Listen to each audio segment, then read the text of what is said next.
何人如此大胆，竟敢私伐昭陵柏树？回陛下，伐树者乃5位大将军全善才。好一个5位大将军！押上来。是。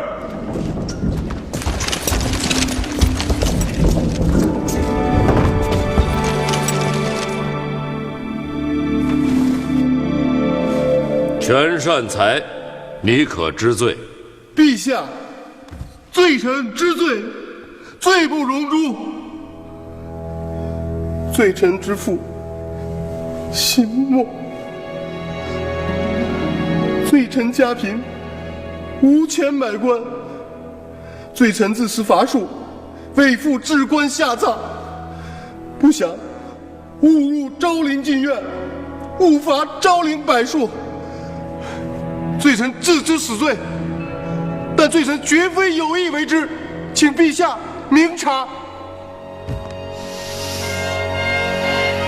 你可知昭陵乃为何地？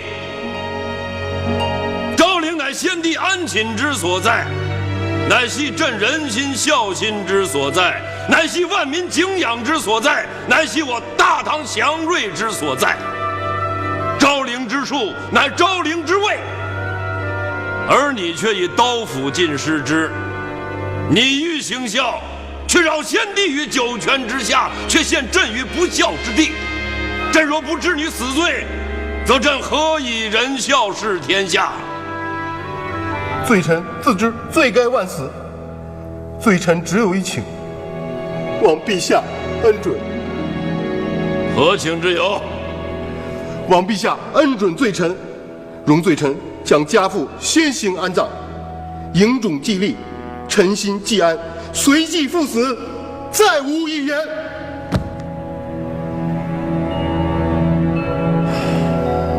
朕念你亦孝道于心，准你所请。大理寺卿何在？大理寺忠诚狄仁杰，听候陛下主判。送至大理寺治罪，押下去。是。罪臣谢陛下容恩。慢！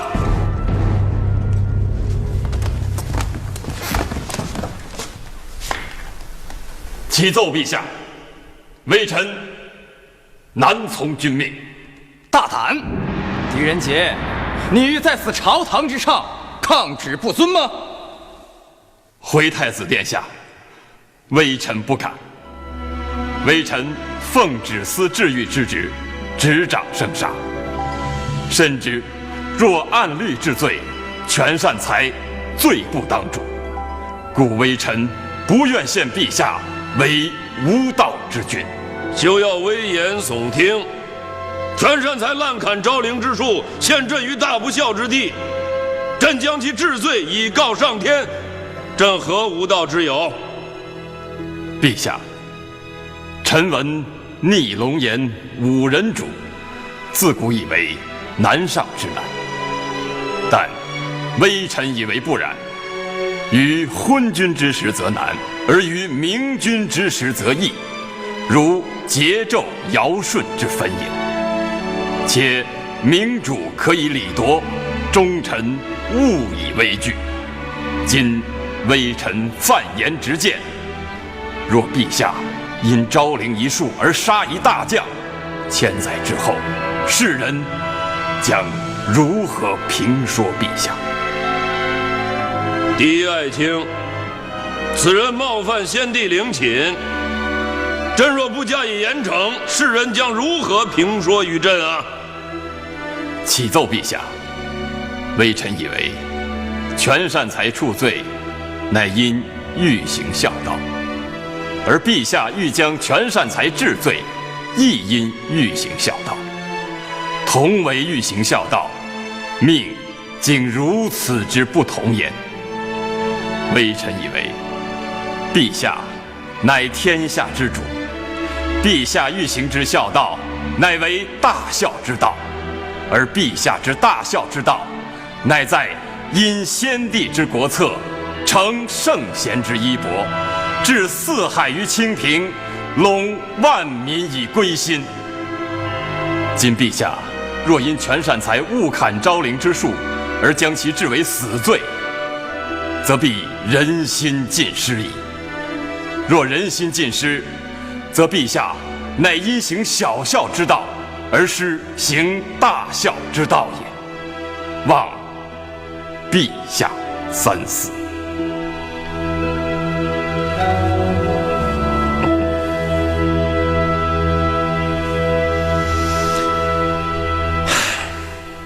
狄爱卿，朕感你所见大孝道与小孝道之言，准你所请。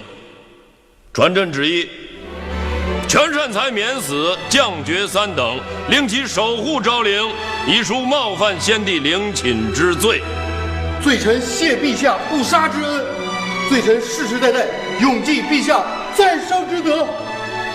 谢陛下隆恩，吾皇万岁万岁万万岁！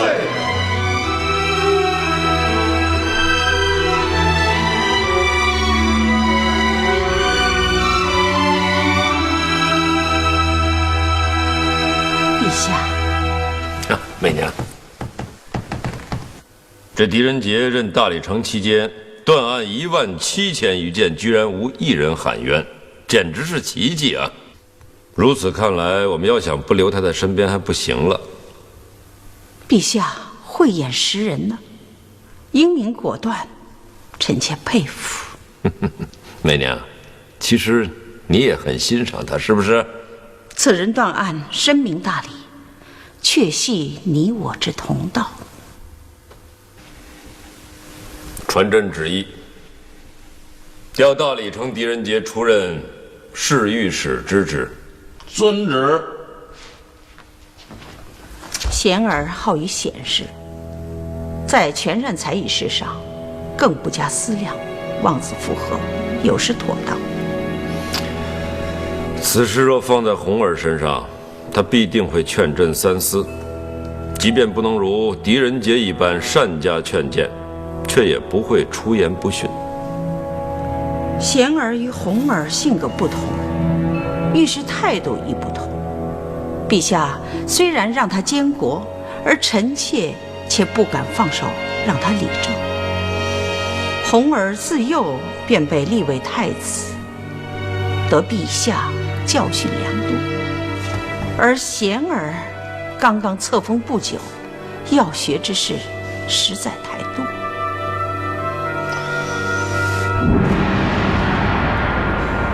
回皇上的话，老奴颁旨已毕。贤儿怎么还没来啊？朕正想趁最近有精神，多多指教于他呢。适才老奴见太子已到殿外，没进来。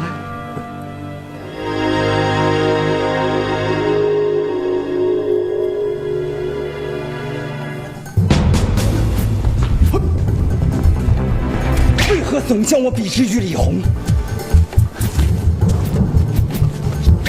嫌他已是故去之人，我就永远比不上他。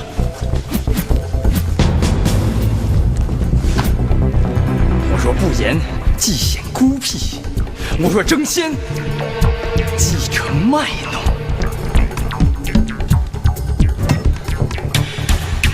我该如何？该如何？殿下，太子殿下，奴才已命人回娘娘话，说殿下偶然小恙，不去面圣了。不必。殿下意于何为？我欲自请辞去太子之位。殿下，殿下不能啊！殿下，殿下，殿下，东宫之位，令多少人朝思夜想，殿下如何能半途而废呢？名为太子，却如此窝囊，还做他何意？太子殿下，今日之太子，乃明日之君王。忍辱负重，卧薪尝胆，方可成绩大业呀！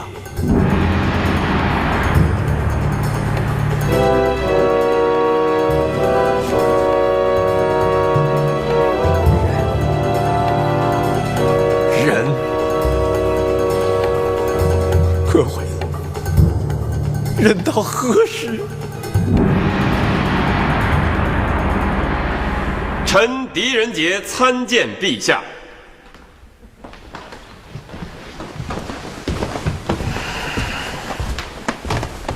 狄爱卿，你可知朕召你前来所为何事啊？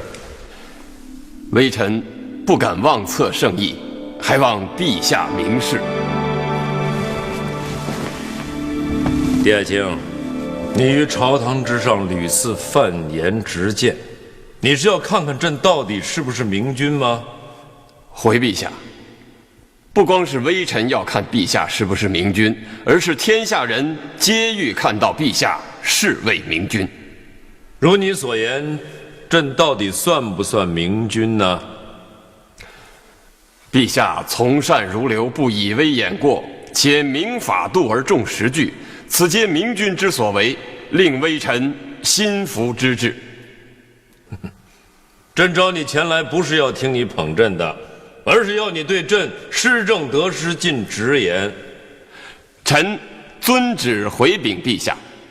微臣以为，先帝施德政于天下，海内称颂，而先帝未睹盛世之光大，即中道崩殂，所创大业皆托付于陛下子监，陛下可谓任重而道远。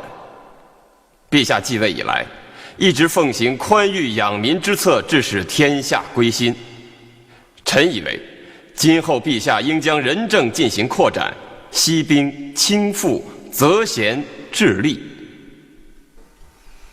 爱卿所言之事，皆已囊括于天后谏言12事之中了。恕微臣斗胆言之，天后陛下所言12事，已为我朝堂鼎定朝纲，但施行之时，必因事之轻重而有先后之别。臣以为，凡与民生相近者，既应放置于首要之处，如此，则可得万民拥戴。君王若得万民拥戴，何愁施政不顺？爱卿所言丝毫不差。朕召你前来第2件事，就是欲将身后之事托付于爱卿。朕望爱卿日后能尽心辅佐于天后，使朕毕生未竟之事得以如愿。爱卿如能尽心竭力，则朕见先帝于地下之时，亦可无忧矣。天皇陛下，天皇陛下乃万金之身，切不可出此悲声，微臣不胜惶恐。狄爱卿，朕已将此生死之事参透，朕且不惧，爱卿何惧之有啊？天后聪慧果决，相助于朕久矣，所为之事皆得朕心，但毕竟身处女流，朕在时，他人莫敢与之违傲；朕若不在，他人能否一如既往，也未可知。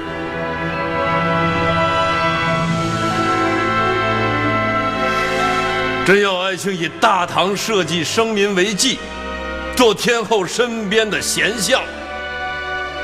狄爱卿，可否答应朕呢？陛下，陛下，陛下语重心长，微臣万死不辞。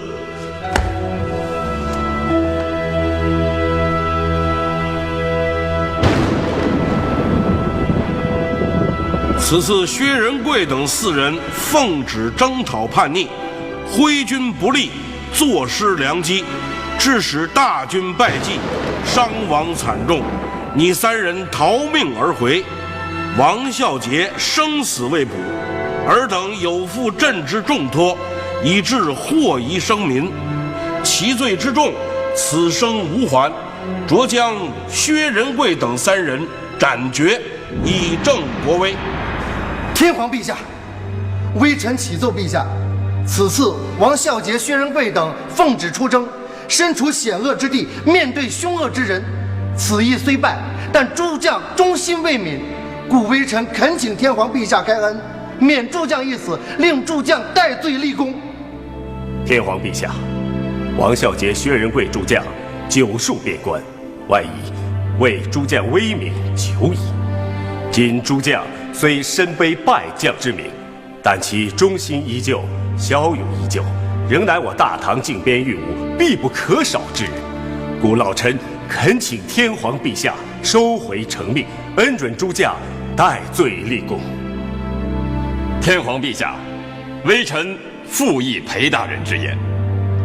眼下外患频仍，边陲未安，国家正值用人之际，请陛下权且将诸将败绩之罪记下，与其建功赎罪之机。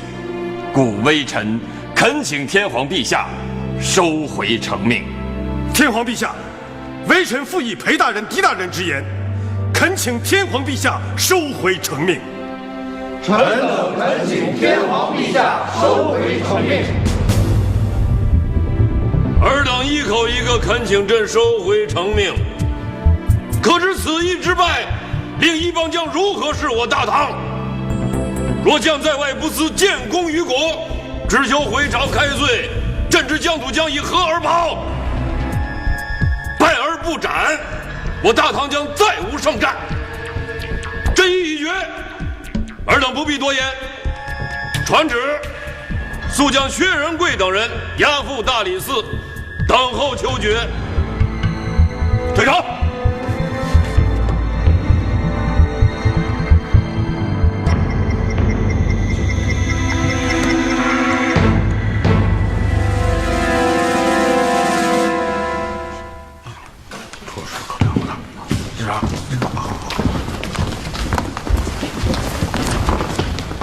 圣上如何？一直生闷气，老奴等人谁也不敢进去啊。连舍我大唐4员大将，圣上心里难过。皇上一直圣功为和，这气要生大了，不得了啊！你跟随圣上多年，深知圣上脾气秉性，你带本后去劝说劝说他。娘娘都劝不了，老奴能劝得了？你先去说说，若仍不奏效，本后再前去劝说。老奴谨遵遗旨。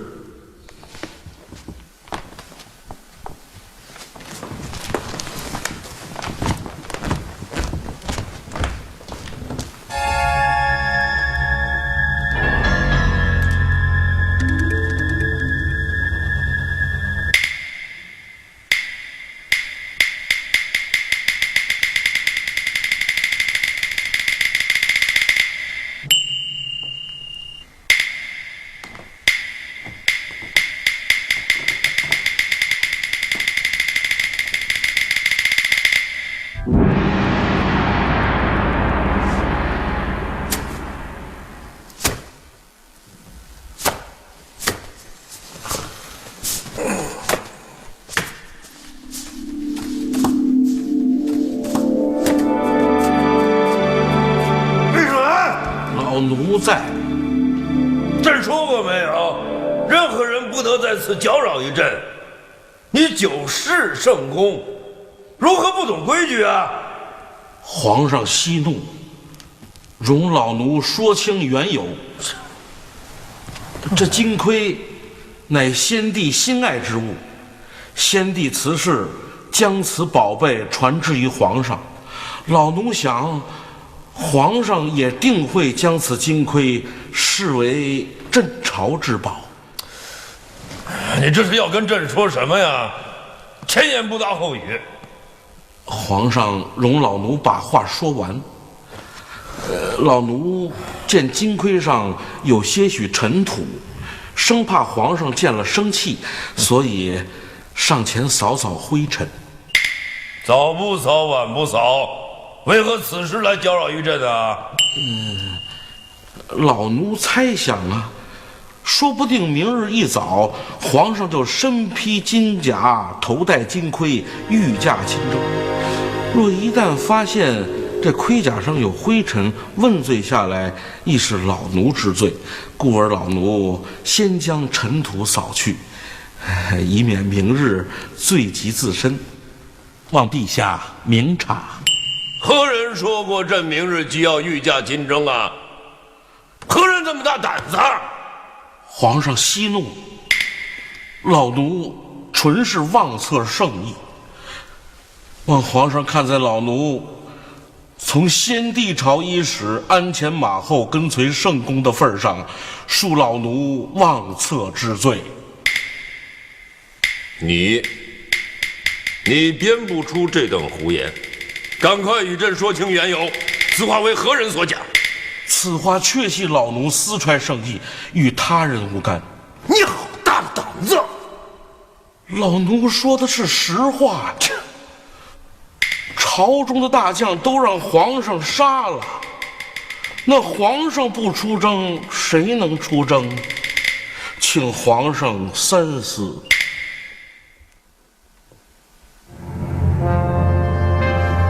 魏顺安，旁人不敢言，你敢言；旁人不敢为，你敢为呀！好啊，你这番讽谏朕听进去了。传朕旨意，薛仁贵等人死罪全免，流配外州，随时听候朝廷调用。老奴带4大将谢皇上隆恩。陛下，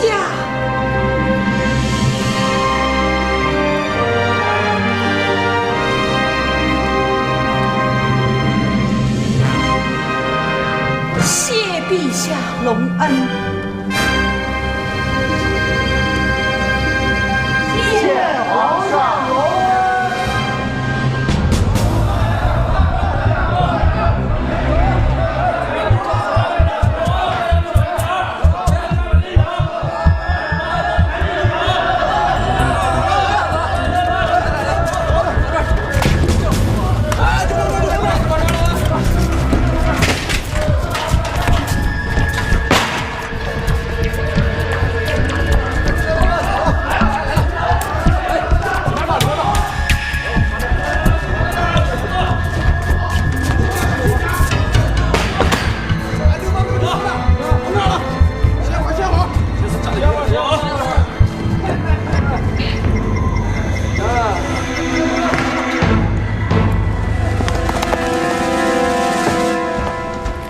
启禀大王，唐将王孝杰被我生擒，何时杀之即期？请大王下令。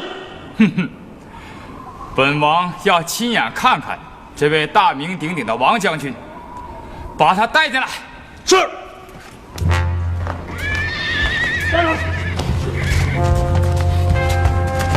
跪，跪！哈哈哈哈哈哈！王将军气度果然不凡呐。此次你与本王交战，虽尽其骁勇，但仍不敌本王武略，终成败军之将。你王将军一世英名，已尽毁于我弯刀之下。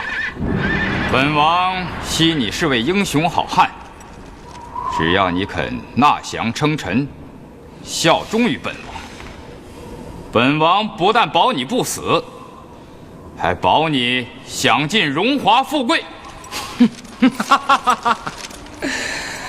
毛贼，我大唐何负于你？你竟如此出尔反尔，恩将仇报。我王孝杰生为大唐之人，死为大唐之鬼，要杀便杀，无需多言。本王惜你是个人才，你却如此不知好歹。来人，在，将此人剖腹挖心，割手断足，将其头颅悬于大帐之外。是。王孝杰誓死效忠大唐，只可惜我一身武略，未能报效于国，竟绝于你这毛贼之手。我王莽若有来世，定将找你索命。将死之人，还敢口出狂言？既如此，本王亲自送你上路。不必了，我既已成败军之将，既已将性命交于上天，不必你送。我王孝杰自甘赴死。慢！来人！在！取我利刃，本王要亲手将此人一刀毙命。是。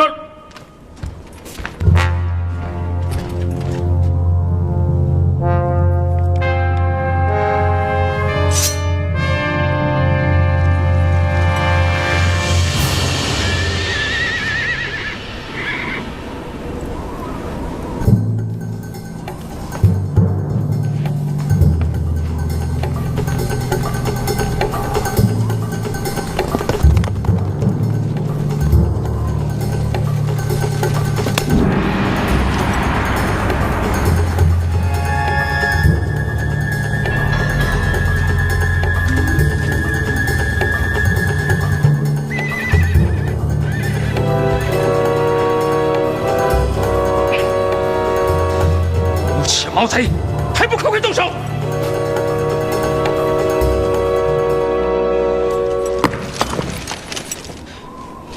苏王，是。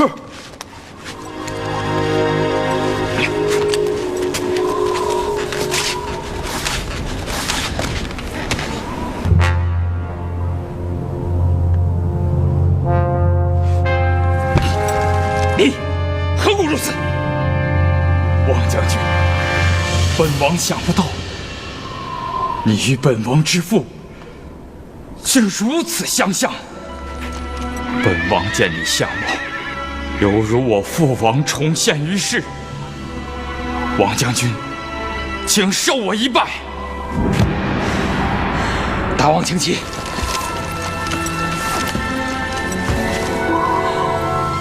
王孝杰实不敢蒙此大礼。父王孝杰既已战败，即应以此头报我圣恩。请将军对王孝杰速速行刑，以劝我以死报国之念。本王已经说过，你王将军相貌酷似本王之父，本王杀你则如杀父，让本王如何行之？王孝杰临行之前已立下军令状，此战既败，王孝杰必以死相报。王将军，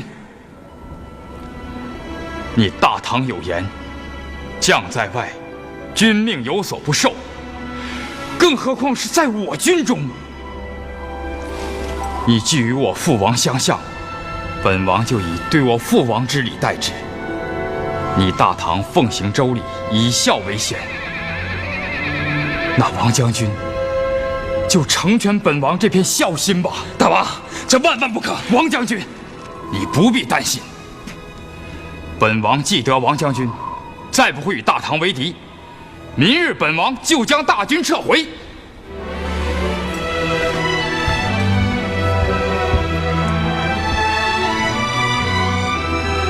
众将听令！摆酒设宴，本王要与王将军痛饮几杯。是。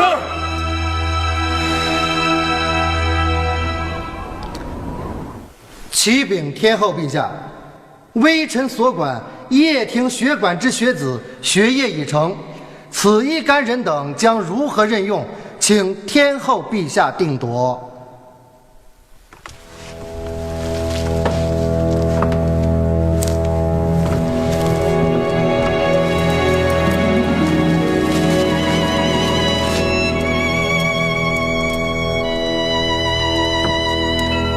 裴爱卿，朕数闻掖庭学馆有位才女，此女名上官婉儿，颇具诗才。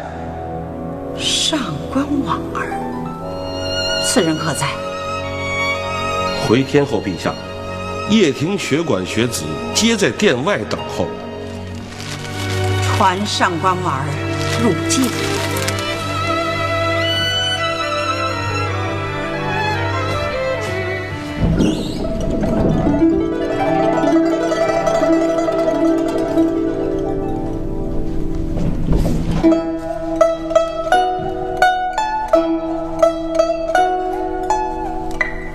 奴婢上官婉儿恭请天后陛下圣安。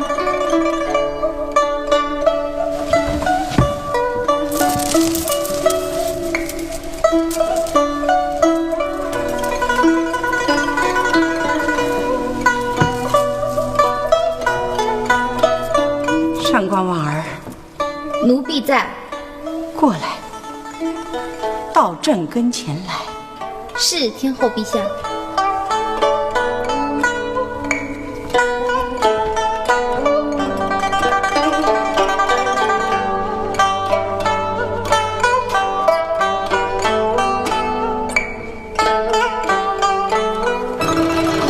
朕闻掖庭学馆唯你诗才独具，可否在此为朕赋诗一首？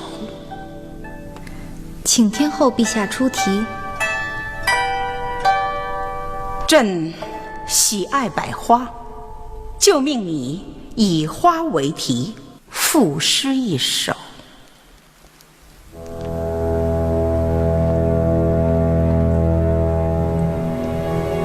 密叶因栽土，新花逐简疏。攀条虽不谬，摘蕊俱之虚。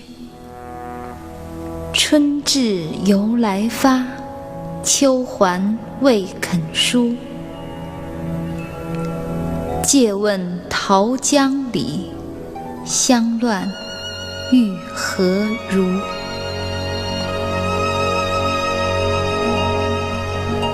众爱卿，你等皆当今饱学之士，以为此诗如何？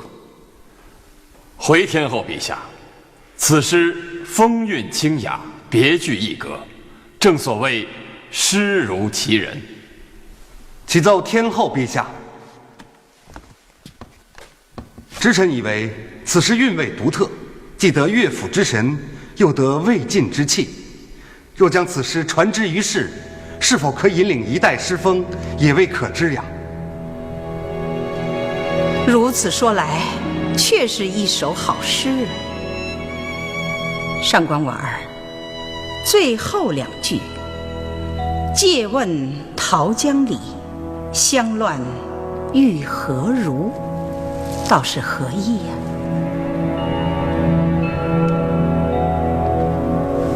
启禀天后陛下，这最后两句似有愿问之意。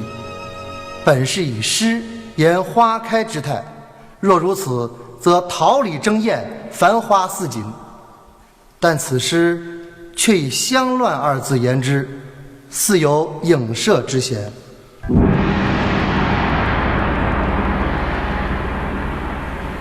上官婉儿，朕命你作答。回天后陛下，诗无定解，全看作诗之人心境。若天后陛下认为奴婢含沙射影，奴婢亦无言可对。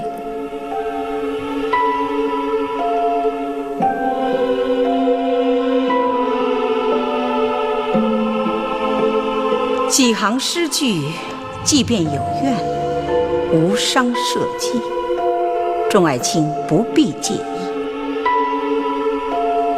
朕身边正缺一位文才出众之人，传朕旨意，将上官婉儿留在朕身边，朝夕侍奉。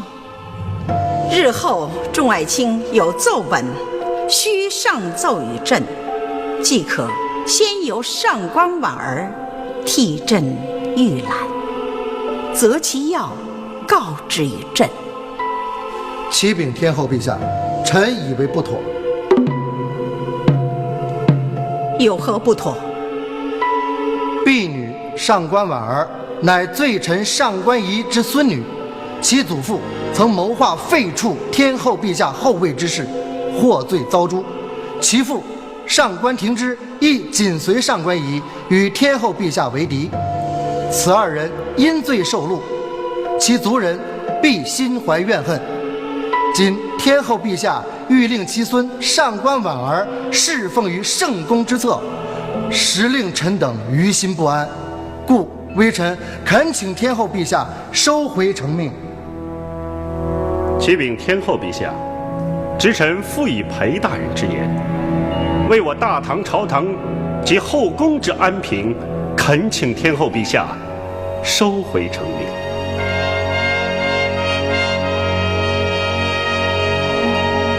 上官仪虽获罪遭处，但罪止自身，不必祸及子孙。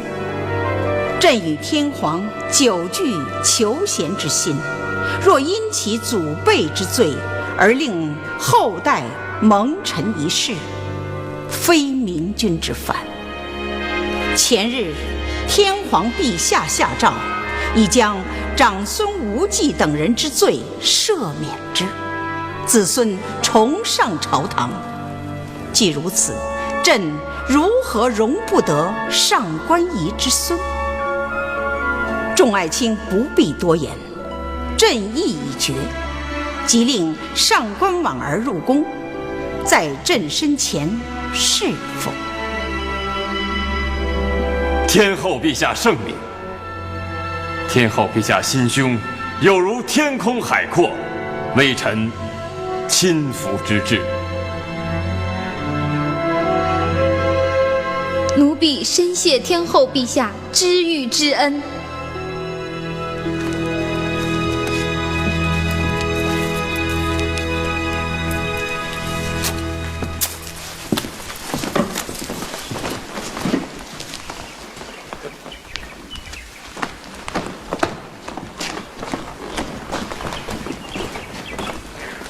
皇上，娘娘来了。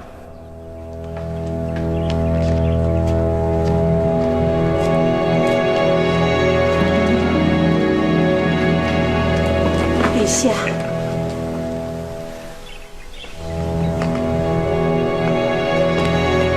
婢女上官婉儿叩见天皇陛下。凭什么？谢陛下。复姓上官。上官仪可是你什么人？回陛下，上官仪是婉儿的祖父。原来是上官仪的孙女啊！是陛下。上官仪获罪是14年前的事了，那个时候你……回陛下，那时婉儿才刚刚出生。那时你刚刚出生，如今却是亭亭玉立了。媚娘，你带婉儿来见朕，倒是何意啊？陛下，婉儿诗才出众，又身识大体，臣妾想将她留在身边。媚娘说她诗才出众，想必所言不虚。来，朕出个上句，你敢不敢应对啊？回陛下，婉儿不才，任陛下指引。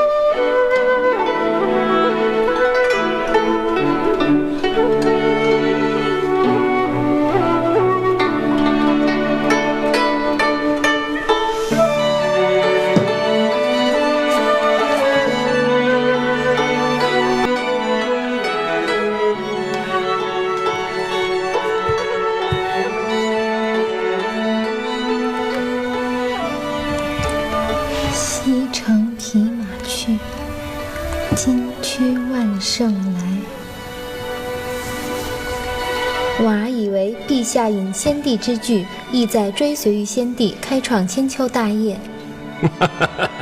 想不到你小小年纪竟然是位饱读之士啊！来，为朕对下句。是，陛下。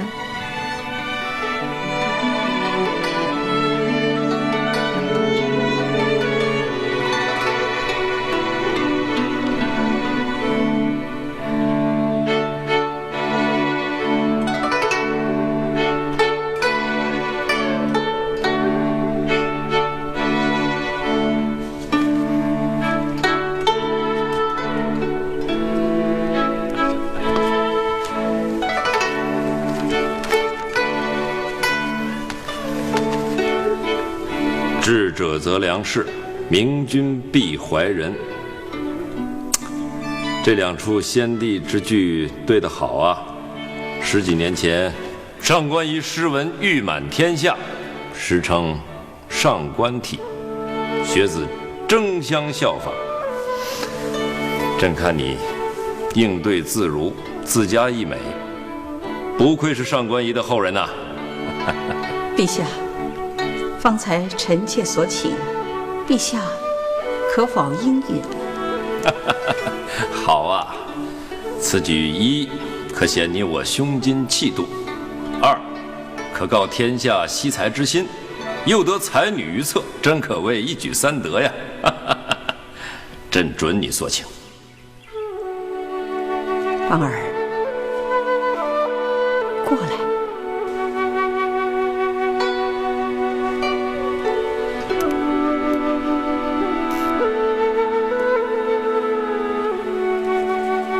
今日朝堂之上，裴相对朕将你留在身边，颇有微词。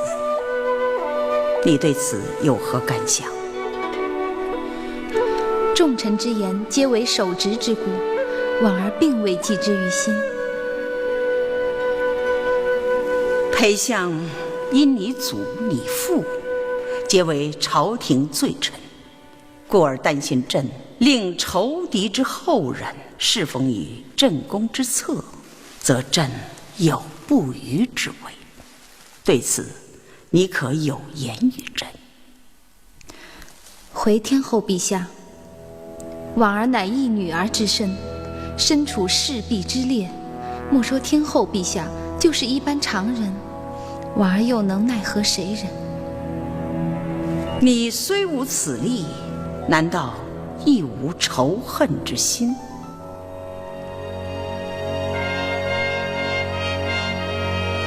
你须实言于朕，朕定不加罪于你。婉儿，你可怨恨于朕？回天后陛下，婉儿对天后陛下并无怨恨之心。你祖你父获罪遭诛，皆与本后有关，你却不怨恨于朕，却是为何？回天后陛下，婉儿之祖之父皆曾得罪于天后陛下，后至获罪遭诛，此乃不争之时。古人云：杀父者为仇。若按此理，婉儿对天后陛下有仇有恨，乃天经地义之事。若是常人，此仇此恨必会永记于心。然而婉儿自幼有幸于掖庭之内习读诗书，粗知为人者应仰慕追随圣贤之德，有圣贤教诲在心，遇事当自知大小轻重。以你之见，何为大小轻重？江山社稷则为大，一己之私则为小，一身荣辱则为轻，大君之命则为重。以此论之，婉儿之先人欲废天后，以保陈邦朝位，此即因一己之私而不顾江山社稷，因一身荣辱而不顾大君之命。婉儿若因此怨恨于天后陛下，则有违于圣贤之教诲，故婉儿对天后陛下并无仇恨。如此说来，你可尽忠于朕？是，天后陛下。你若忠心于朕，难道就不怕身被骂名？难道就不怕有人说你叛逆于族人？婉儿身在后庭，眼见耳闻天后陛下助天皇陛下协理朝政，志计斐然。天后陛下虽为女流之身，坚韧果决，却不让须眉。婉儿对此深感于心。若当年我祖我父费力之事得计，则我大唐将失去一位贤明之君。故婉儿以为，族人之言，乃为婉儿一身荣辱，比之明君英明，则显小之又小。想不到你小小年纪，竟有如此大丈夫之气。你之所言，已道出朕心底之意。在一般人眼中，既为女流之身，则取悦夫君，相夫教子，终老一生，皆为本分，绝不可过问男人之事，更休提问鼎朝堂。而朕临朝于国，指画须眉，实令鄙视朕者如芒刺背，如坠刺目。诽言于朕者，既源于此。你之祖，你之父，欲行废立之事，亦源于此。但朕既担社稷之责于肩，则必披坚执锐，义无反顾。虽身陷荆棘，亦犹自不悔。婉儿愿紧随天后陛下，此生此命，唯系天后陛下一身。你既有此言，与朕可谓同道之人，望你相助于朕，与朕同心。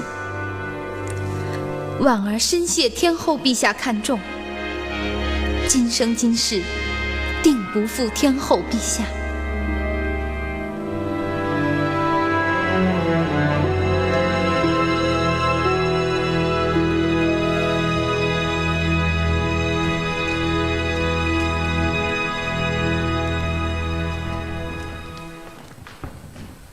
裴炎，臣在。天皇与朕深夜召你入宫，实属万不得已，望你能体谅。微臣明白，微臣以性命担保，太子之事绝不外泄。你奏章上说，太子纵情声色，宠养娈童，天皇与朕看罢，欲幸而不能。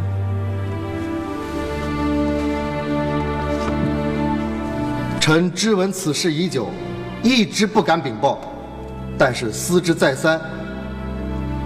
太子乃明日之君，太子贤德与否，关乎社稷生民，故微臣不敢不奏。你所奏之事，可有实据？若无实据，微臣岂敢妄奏？望天后陛下明察。裴炎，臣在。你与朕细细道来。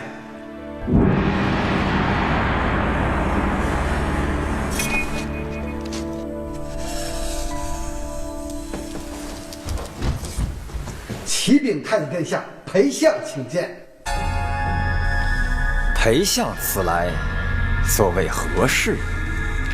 殿下，裴相乃当朝守臣，又是殿下之师，此来必有要事，快快请进吧。有请陪相。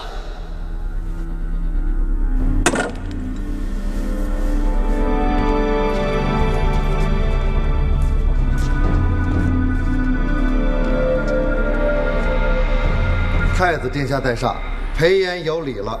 老师，快快请坐。谢殿下。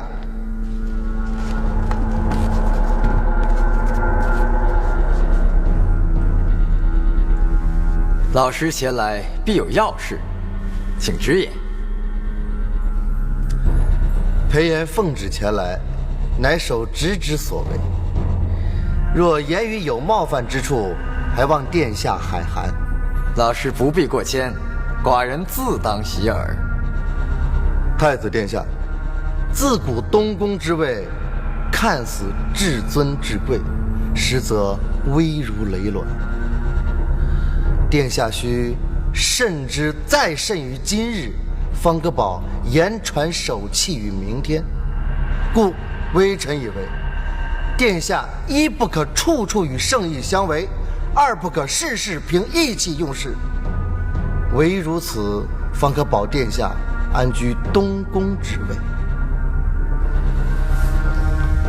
裴相之言，是父皇母后所主，还是裴相一己之言呢？不可有违圣意，乃为圣上所主；不可意气用事，乃为微臣之言。寡人自身居东宫，所闻之言皆为不可。此亦不可，彼亦不可，难道就无寡人可为之事？殿下可为之事，只循规蹈矩，唯命视听一件，别无他事。若如此，寡人岂不成了行尸走肉？殿下手中之剑，乃为不良之器，而殿下每日爱不释手，此绝非降诏啊！我祖于马上得天下，闻之武功乃我大唐立国之本，何不降之有啊？若用之以建功，则可视之为良器；若用之以谋逆，则为不良之凶器。我看殿下每日不离此剑，若真练就过人武功，倒可以此为建功立业之本。若殿下建大功于朝，何愁圣上不对殿下刮目相看？何愁满朝文武不心服于殿下？若如此，殿下有朝一日登基继位，我大唐何愁有乾纲独断之君？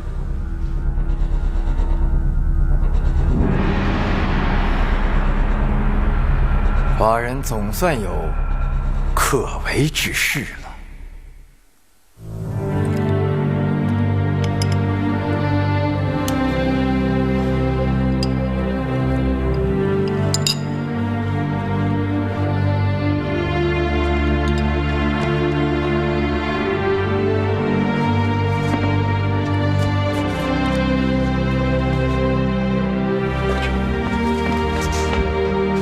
吾儿何故如此惊慌？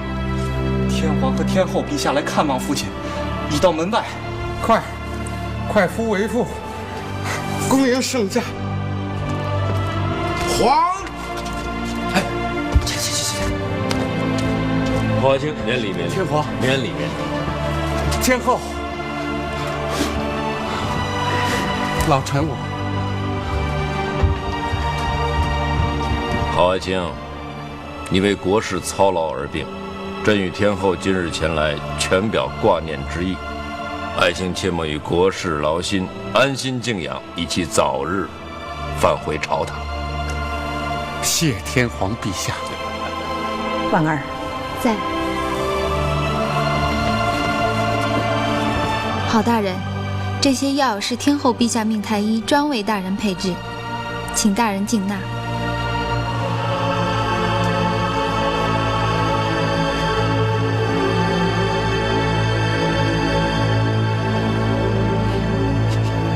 郝爱卿，自登基以来，多得你倾力相助，每与你讨论国事，你必举先贤经济，旁征博引，信手拈来，朕得你匡益良多呀。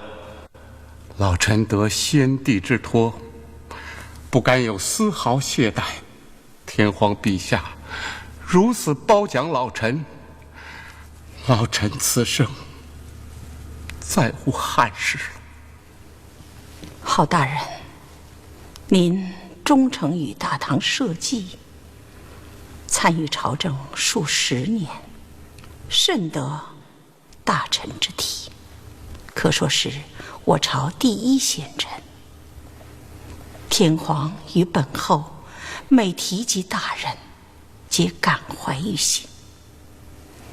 大唐朝廷有郝大人为臣，乃朝堂之幸，亦为天皇陛下与本后之幸。天后陛下，老臣愚钝，目光短浅，至今方知天后陛下心胸有如天空海阔。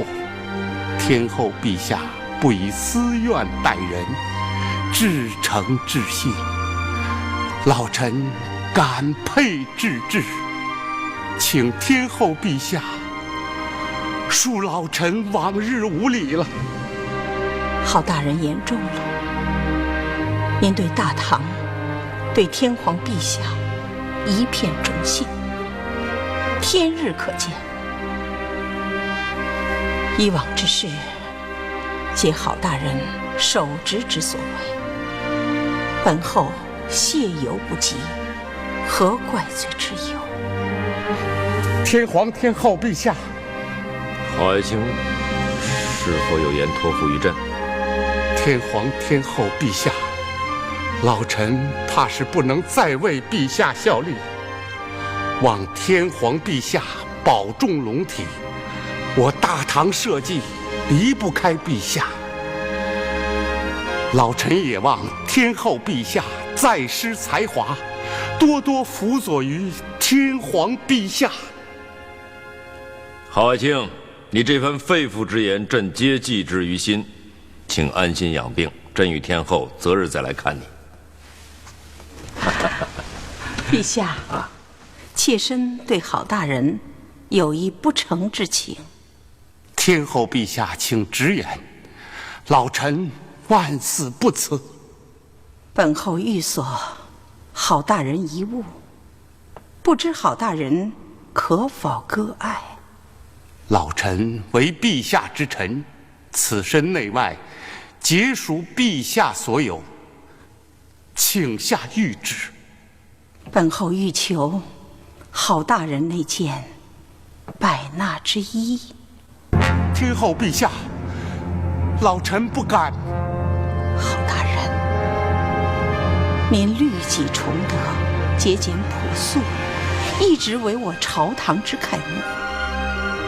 本后求郝大人这件百纳之衣，意在以至诚示天下，以美德立后人。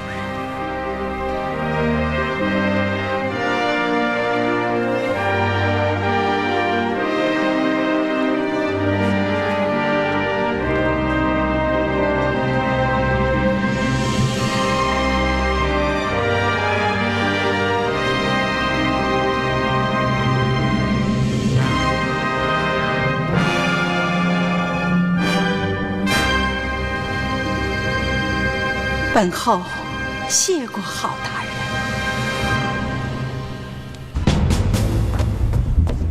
殿下，何事如此惊慌？奴才将明崇俨杀了。杀明崇俨？为何？明崇俨暗通魏顺安，只怕是要加害于殿下。既如此，杀就杀了，不必惊慌。明崇俨乃皇后近臣，奴才只怕是给殿下招惹祸殃了。有寡人在，何惧之有？奴才尽忠于殿下，万死不辞。不如奴才前去自首，此事亦不至殃及殿下。以为寡人近视，寡人若连你亦保不住，将来何以保家安国？你快快前去，将寡人训练之死士，连同兵器甲胄，皆送至府中，以防不虞之变。私藏兵器甲胄，那可是眼下顾不得法度二字，寡人不能坐以待毙。殿下，快去！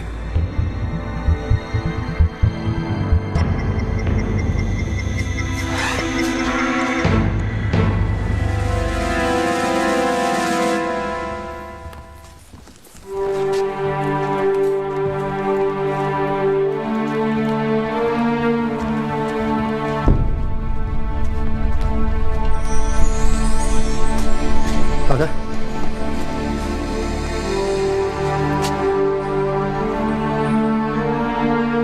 开走吧。是。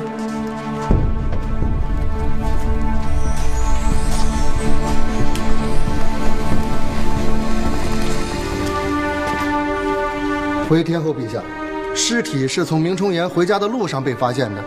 据周围的人说，他们曾经看到过一个身上带血、手拿宝剑的年轻人。据形容，那个年轻人的身形，他很像是太子殿下身边的太监小孟。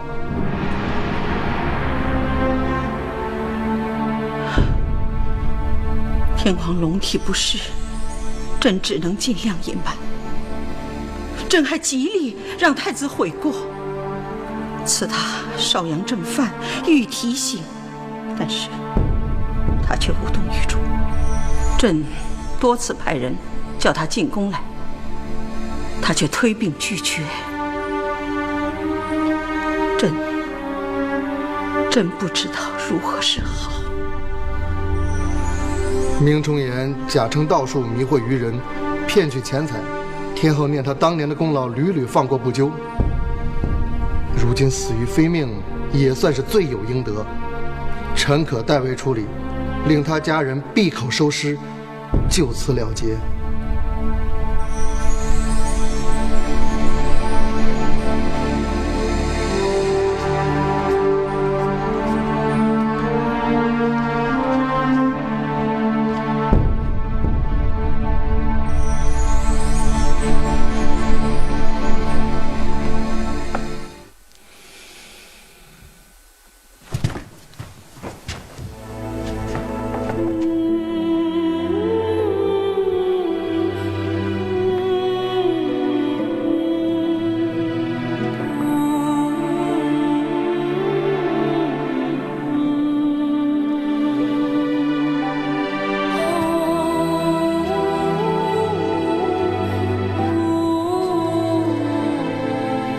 陛下，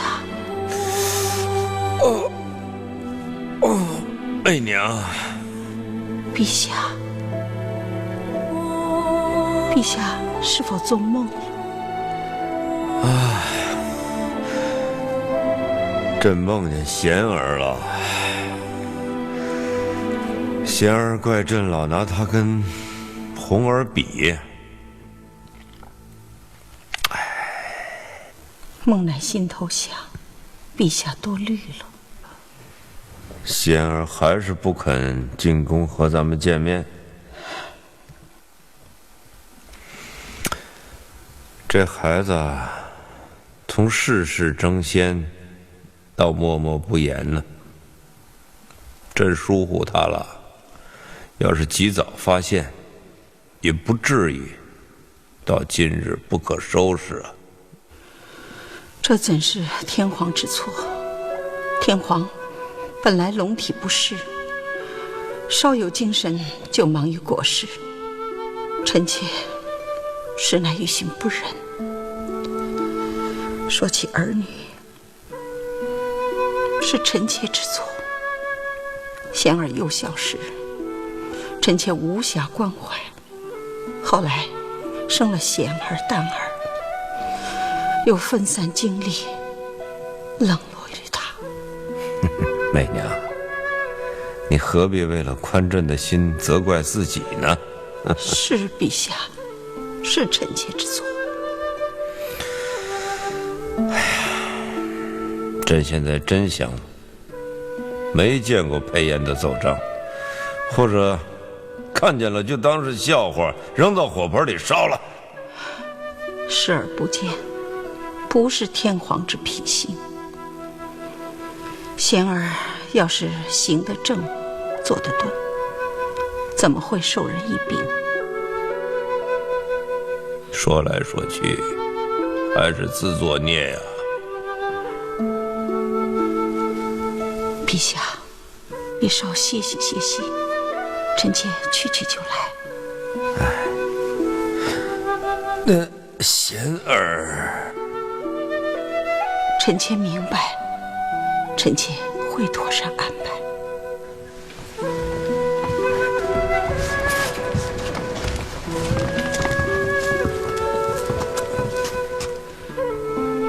明冲言之死，不能没有交代。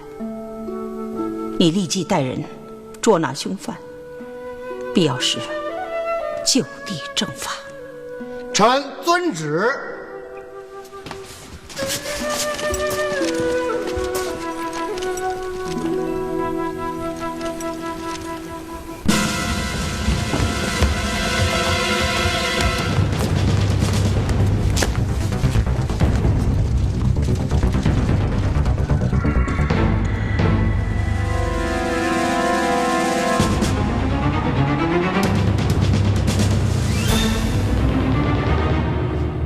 太子殿下，裴炎失礼了。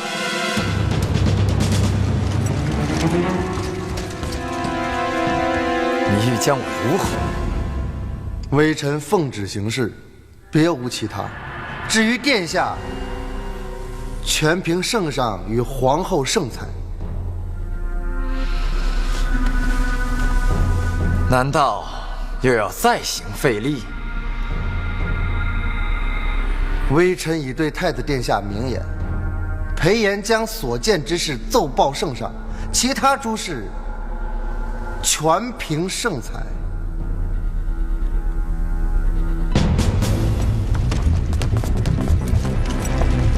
启禀裴相，此血衣乃由此人屋中搜出，此人亦对行刺于明大人供认不讳。小梦是寡人进士，你等不得如此。殿下之言差矣。此人虽为殿下进士，却犯下行刺朝臣之罪，不将其押回审问，微臣实难复命。殿下，此事皆奴才所为，奴才自领其罪，与殿下无干。快将此人押下。是。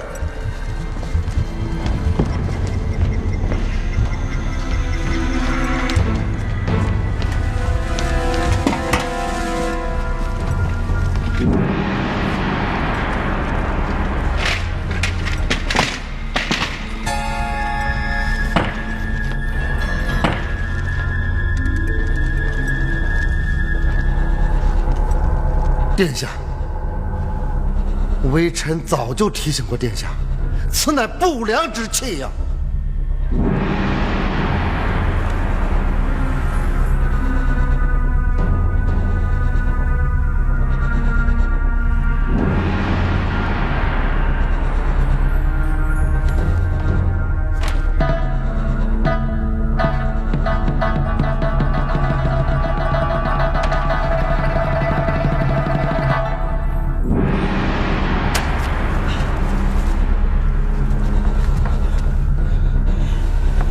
裴炎，你先下去，待朕与天皇商定以后再做决断。是，臣会带人亲自守在太子府外，绝不会有半分闪失。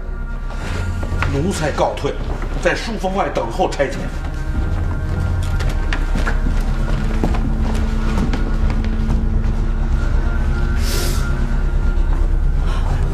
陛下，陛下，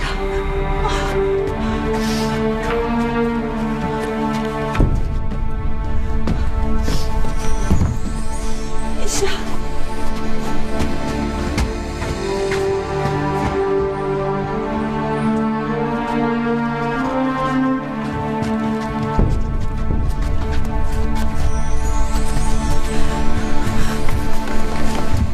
陛下，下，私藏兵器草将，是我大唐之死罪。媚娘，贤儿乃你我亲生骨肉，你我岂能手刃君子啊？陛下，臣妾深知此时陛下定心玉碎，红儿要着贤儿若是有闪失，你我夫妻定将在历誓死之痛。但是陛下身为天下之主，言语举止皆关乎社稷轻重。贤儿出罪，因为他是太子而不能受责罚，则天下不能归心呐。此事如冰冻3尺，非一日之寒，臣妾亦难辞其咎。可臣妾若能以一己之身谢天下，臣妾愿为贤儿替罪。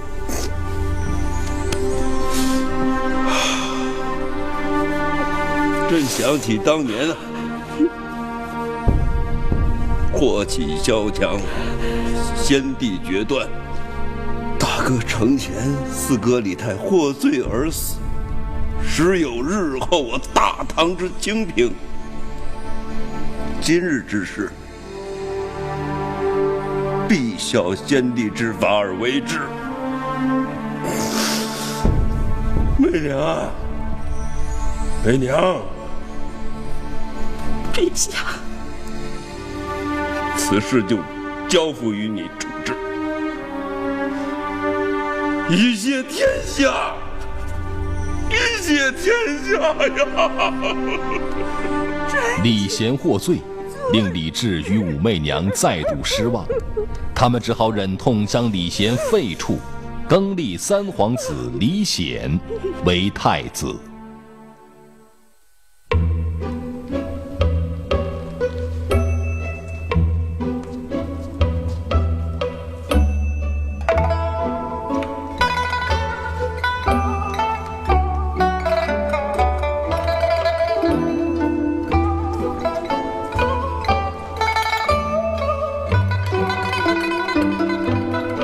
陛下，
此人气质相貌十分英武，却又颇显儒雅之气。母亲好，我太平眼力必不同常人。婉儿，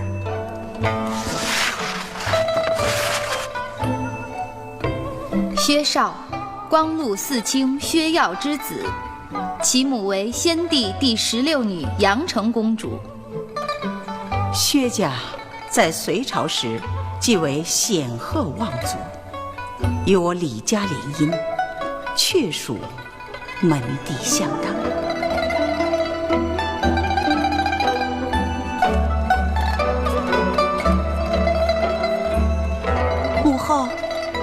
以为母后在与女儿玩笑，原来真想把女儿嫁出去啊。你不愿意？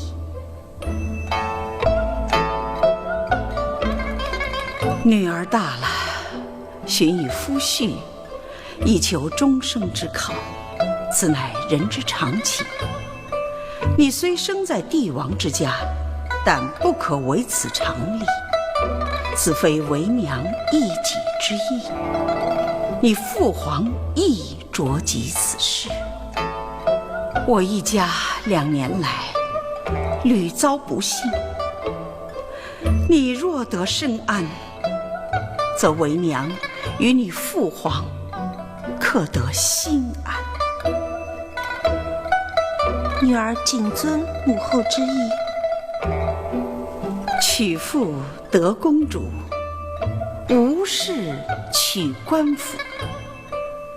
薛少其人，鸿福齐天。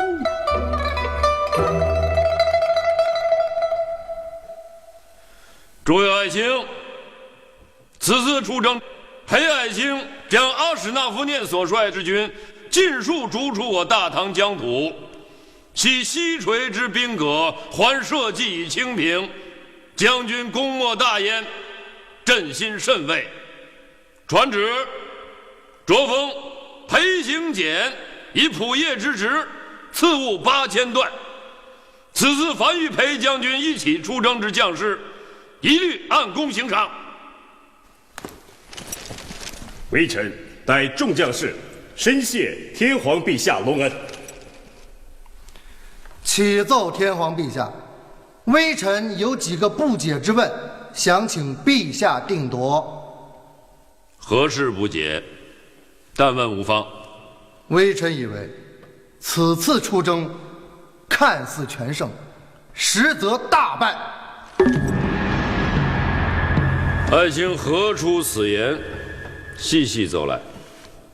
启禀天皇陛下，凡征战之胜，或收复失地，或斩擒贼首，或歼敌以众，或满载而归。而此次裴将军出战，明明已将贼首阿史那夫念擒获，却将其放归，令我大唐边患仍存。他日阿史那夫念若再卷土重来，我百姓生民必将再遭涂炭。是以微臣以为，对裴将军私将贼首放归之举，应予以治罪，而绝非褒赏。启禀天皇陛下，臣闻将在外，君命有所不受。裴将军以圣战凯旋，已不辱君命。且敌酋已经降服，我大唐从来将功伐罪，断无因功获罪之理，请天皇陛下明察。启禀天皇陛下，微臣以为裴将军此战之胜已是定局，居功而遭触，臣亦以为不妥。至于阿史那夫念日后是否会卷土重来，我等此时皆不可知。即使果如裴相之言，亦可由裴将军再起发罪之时。故微臣以为，此时不可降罪于裴将军。裴行俭、裴爱卿，微臣在。裴言之言，你已听闻，你可有言于朕啊？回天皇陛下，微臣此次奉旨出征，不敢有辱君命，比圣战告于朝堂。但微臣深记太宗皇帝之言，兵者乃不祥之器，圣人不得已而用之。故微臣以为，用兵西边，亦不得已而为之。我能收复敌酋之心，远胜于以力取1邑之胜。故微臣对阿史那夫念施以军威之时，亦对其小以大义，终使阿史那夫念退出我疆界。替阿史那夫念令微臣转告天皇陛下，再不与我大唐为敌。微臣放归敌酋之事，臣以实言禀告，恳请天皇天后陛下定夺。天皇陛下，裴将军之言，荒谬之极。我与白虎乃为天敌，有他则无我，有我必无他。岂可以一言两语即可收服其心？哼！敌酋已被我擒获，口出心腹之言，乃为逃脱杀身之祸。一旦放归，必恩将仇报，对我大唐必再兴兵险战火。故微臣以为，裴将军乃为放虎归山，一换社稷呀！请天皇天后陛下明察。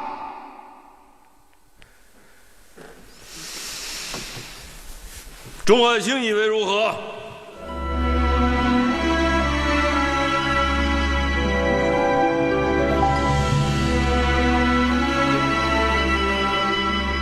天皇陛下，臣妾有几问，相言于众爱卿。天后，请问。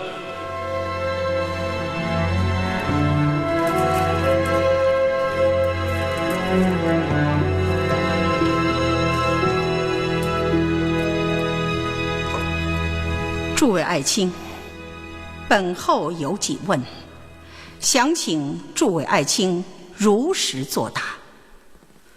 自我大唐开国以来，靖边之战已历多次，可有不伤士卒而公告朝堂之时。据本后所知，从来未有。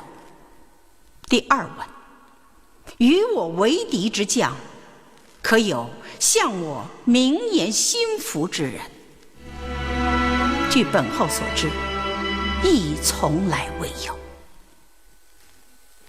第三问，诸位爱卿亲族之中，可有效力于裴将军麾下之人？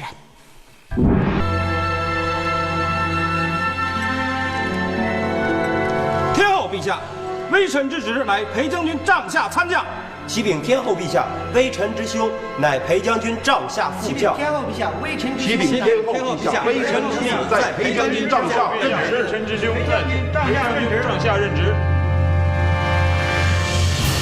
由此可见，我朝堂之上有族人在裴将军帐下者为数多矣。裴将军于此战之中，用智多于事友，攻心重于鏖战，令阿什纳夫念纳降受病，使我大唐未损一兵一卒，而终得此战之胜。此胜既保我边陲之安平，又使诸位爱卿不致身历亡亲之痛。以本后所见，此乃功莫大焉。天皇陛下，臣妾以为裴将军智勇双全，身见其功，应将裴将军树为我朝堂楷模。朕准天后所请，传旨：裴将军再行封赏，爵加3等，恭印子孙。微臣谢天皇陛下隆恩，谢天后陛下隆恩。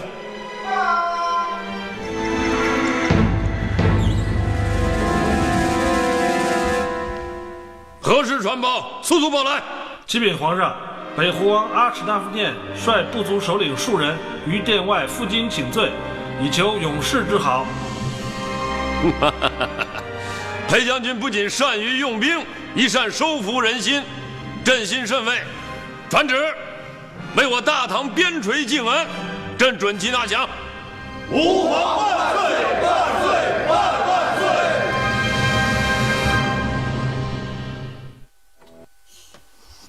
启奏天皇天后陛下，请恕臣等直言，天皇此次病重，来势凶猛，强过以往任何一次，不但眩晕头痛不能起身，连视力也在。好了，你之所言，吾等尽知。我且问你，尔等几个研究许久，可有何医疗之法？臣等并无十足把握，就是以针刺头顶百会穴。朕以为不妥，百会乃人身之重穴，怎能以针刺之？难道要让天皇赐于尔等手中不成？臣等绝无谋害天皇之心，请天后陛下明鉴。不行，不能用此种办法。媚娘，媚娘，秦太医御前侍奉多年，忠心耿耿，并无异心。能想出这主意来，一定是出于不得已。朕愿意尝试。陛下，父皇，父皇，你跟大家的心意，朕都明白。但朕与其这样浑浑噩噩、苟且贪生，不如大胆一试，或许有转机啊！陛下，陛下，陛下。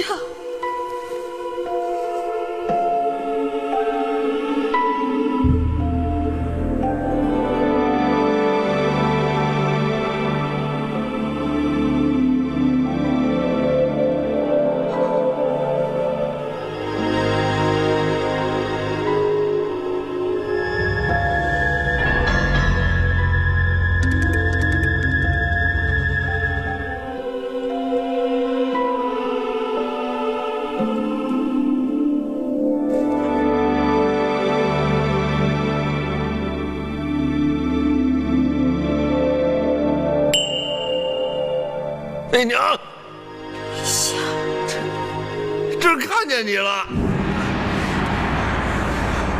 陛下，陛下，媚娘，朕看见你了。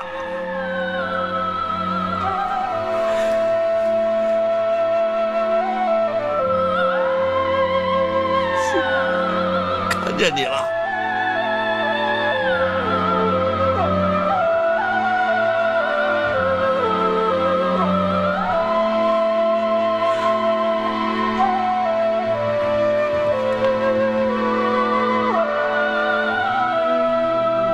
天赐我师，请受武媚娘一拜。臣等不敢。高宗李治的复明，给武媚娘和满朝文武带来了片刻的欢悦，但这不过是回光返照。唐高宗弘道元年（公元683年），李治病故于洛阳寝宫之内，享年56岁，在位34年。后人有一首诗，评价了这位被后代史家褒贬不一的皇帝：贞观盛世宋太平，永徽之治成遗风。帝业易得欲成志，病魔难却终成空。谋臣如雨超肛门，猛将如云边塞宁。为人奇才能治国，让贤何惧落骂名。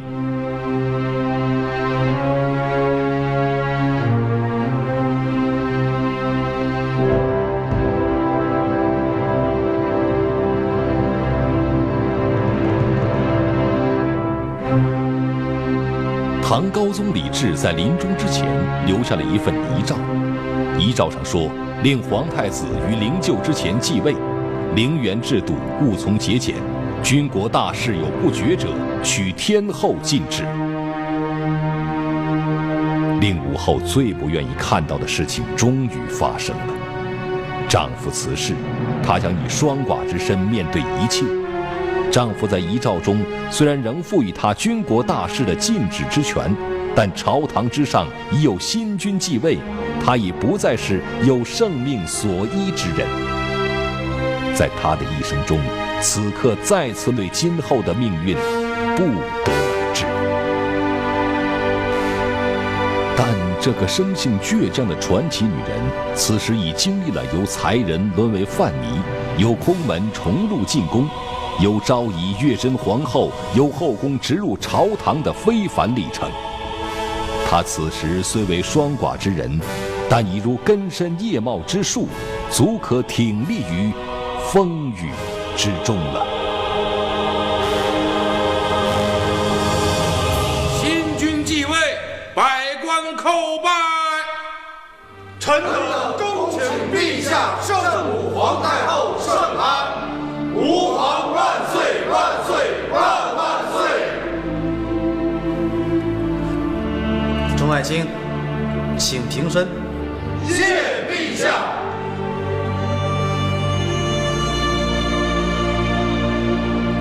朕今日继此大位，唯遵先帝之遗言，朝堂诸事皆由圣母皇太后圣裁。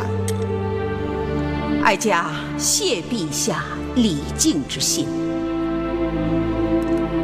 陛下业已成人，继先帝之位为君，陛下不必事事禀告于哀家。当年先帝初继位时，也就是你这个年纪，应天顺人，披坚执锐，不日继承千纲独断之君。有太宗皇帝与先帝高宗皇帝做陛下典范，哀家愿陛下像你父亲那样，称我大唐一代英主。朕深谢圣母皇太后教诲，朕自会效法先贤，以不负先帝之重托，不负母后众望，以不负天下人仰望之心。仙儿，开始你的帝王之业吧。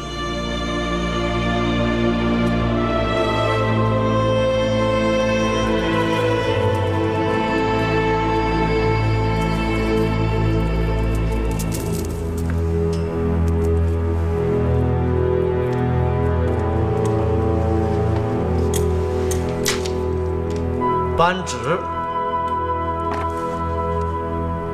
尊天后为圣母皇太后，立韦氏为皇后，封裴炎为司徒，位列朝右之首，封狄仁杰为礼部尚书，封魏元忠为兵部尚书，统领相位，百官群僚皆进爵一等。